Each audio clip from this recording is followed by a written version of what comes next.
Bismillahirrahmanirrahim. Assalamualaikum warahmatullahi wabarakatuh.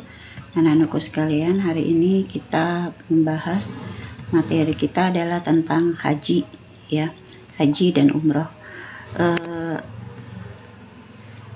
Standar kompetensinya, kompetensi dasarnya menyebutkan pengertian dan ketentuan haji dan umroh, memperagakan pelaksanaan haji dan umroh.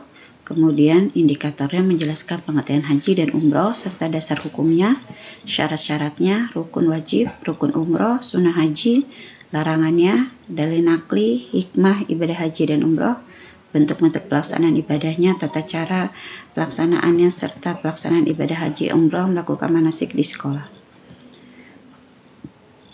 Berikutnya yaitu ketentuan haji.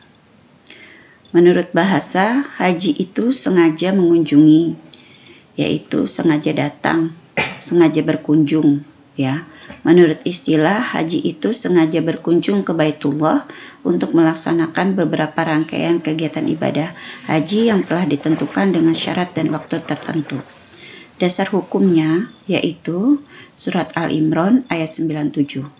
Fihi ayatum bayyinatum maqama Ibrahim wa man dakhalahu kana aminan walillahi 'alan nasi hijjul baiti man istata'a ilaihi sabila wa man kafara fa innallaha ghaniyun 'anil 'alamin.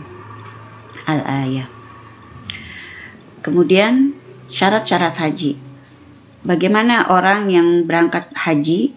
Apakah syarat-syaratnya? Syarat-syaratnya yang pertama adalah harus beragama Islam, balik, berakal, sehat, mampu, dan merdeka. Sekarang kalau ada anak kecil berangkat haji, sudah sahkah hajinya? Hajinya sah, namun ketika nanti dia sudah balik, dia harus mengulang kembali, gitu ya. Jadi hajinya ketika dia kecil itu sebagai pembelajaran, maka nanti ketika dia sudah balik, maka dia harus mengulang kembali untuk melengkapi rukun Islamnya. Sekarang kriteria mampu. Yang disebut mampu itu bukan hanya mampu dalam hal biaya atau materi, tapi yang namanya mampu ada berbagai aspek. Yang pertama adalah mampu jasmaninya, yaitu sehat jasmaninya. Yang kedua, aman dalam perjalanan. Ketika negaranya sedang berperang, tidak aman, maka tidak diperbolehkan atau dianggap tidak mampu. Kemudian memiliki biaya haji dan umroh serta biaya hidup keluarga selama tinggal di sana. Selama ditinggal maksudnya. Jadi mempunyai ongkos untuk naik hajinya, kemudian biaya hidup di sana, kemudian tidak lupa keluarga yang berada di tanah air pun ditinggalkan bekal. Jadi uangnya habis dibawa ke sana semua untuk beribadah haji, tetapi keluarga di rumah atau keluarga di tanah air tidak diberikan bekal sama sekali. Itu nanti termasuknya tidak mampu, kategorinya tidak mampu, bukannya mampu. Ya. Kemudian bagi perempuan harus disertai dengan muhrimnya.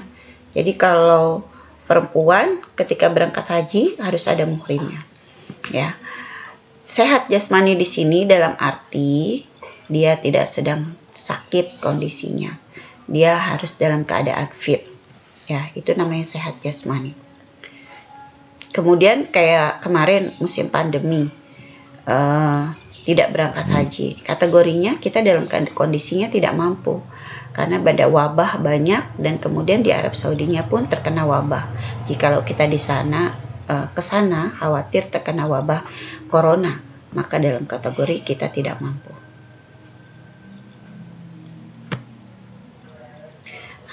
Sekarang rukun haji. Rukun haji ada 6. Yang pertama ihram. Ya, apa itu ihram? Berniat haji dengan memakai pakaian ihram. Jadi namanya ihram itu berniat, ada niatnya. Ya, niat akan pergi haji sambil memakai pakaian ihram. Pakaian ihram itu apa?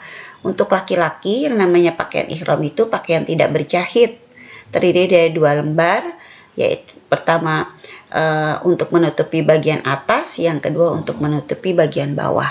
Ya, nah itu kain ihram. Boleh nggak diganti sarung? Nggak boleh. Boleh nggak digantiin kaos? Nggak boleh. Jadi kain ihram itu kain khusus yang tidak berjahit untuk melaksanakan ibadah haji.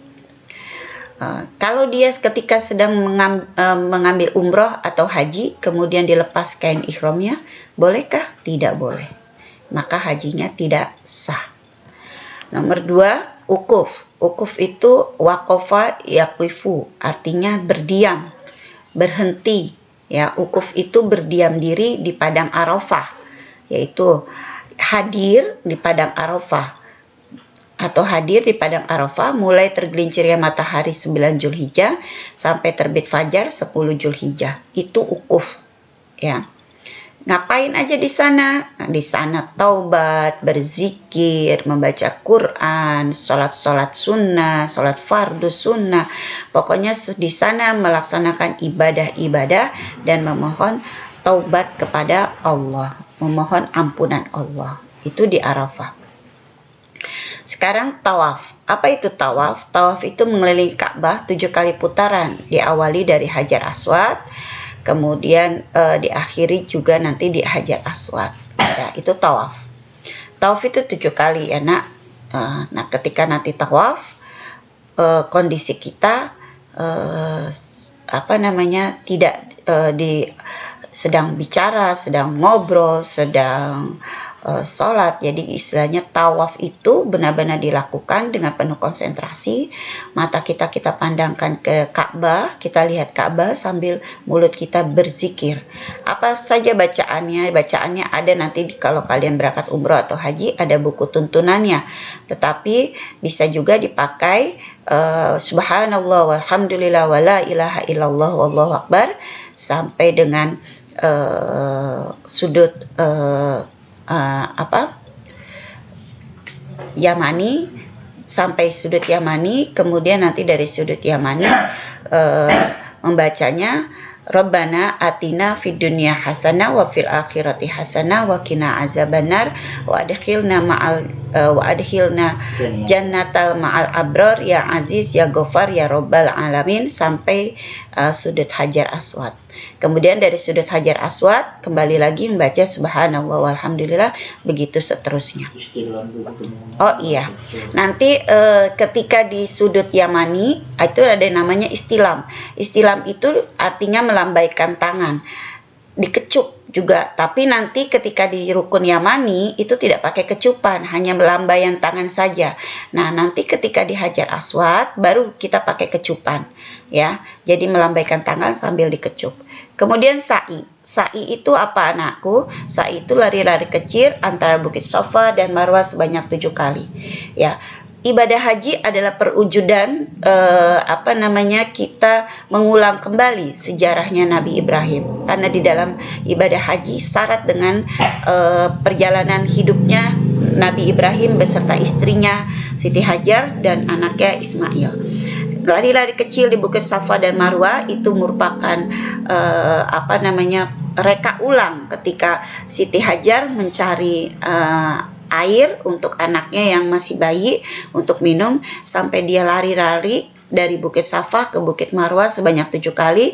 Ketika setelah itu ternyata airnya ada di kakinya Nabi Ismail. Ya, makanya dan air itu sampai sekarang ada, disebut air Zam-Zam. Tahalul itu menggunting rambut sekurang-kurangnya 3 helai. Ya, jadi nanti setelah selesai rangkaian ini semua baru menggunting rambut, yaitu tahalul. Kemudian tertib. Ibadah haji tidak boleh selang-seling atau saya mau ukuf dulu, habis ukuf nanti baru ihram, kemudian tawaf, kemudian sa'i, itu nggak boleh. Ibadah haji dilakukan harus urut, harus tertib, tidak boleh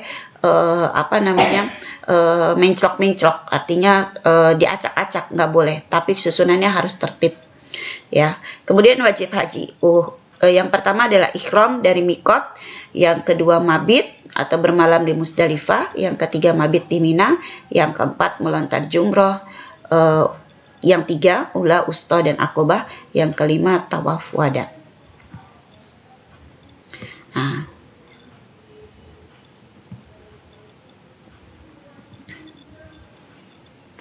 berikutnya yaitu larangan haji. Larangan haji ini eh,